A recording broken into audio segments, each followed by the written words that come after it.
బంగారమును సాంబ్రాణి మూలమును ఆయనకి కానుకలుగా సమర్పించిరి. దేవుడి పరిశుద్ధ వాక్య భాగంలో నుండి మనందరితో మాట్లాడును గాక. ఆమేన్. క్రిస్మస్ విషయాల్లో మనం ఆలోచన చేస్తే క్రిస్మస్ అనే మాట అంటే యేసు ప్రభువారి జనన సందర్భం వచ్చినప్పుడల్లా అక్కడ ఏం కనబడుతుందంటే సంతోషం కనబడుతుంది. దేవునికి స్తోత్రం. హల్లెలూయా.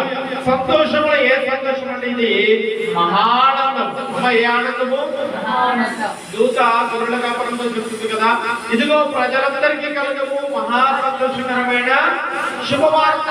దేవునికి స్తోత్రం. యేసు ప్రభువారి జననంలో ఏముంటుందంటే గొప్ప సంతోషం ఉంది. దేవునికి స్తోత్రం. హల్లెలూయా. యేసు ప్రభువారి లోకానికి ఎందుకు వచ్చారంటే ఆయన యొక్క సంతోషాన్ని ప్రజలందరికీ అనుగ్రహించడానికే. దేవునికి స్తోత్రం. దుఃఖములో, బాధలో, కష్టములో, నష్టములో, ఇబ్బందులలో ఉన్న వారిని ధైర్యపరచడానికి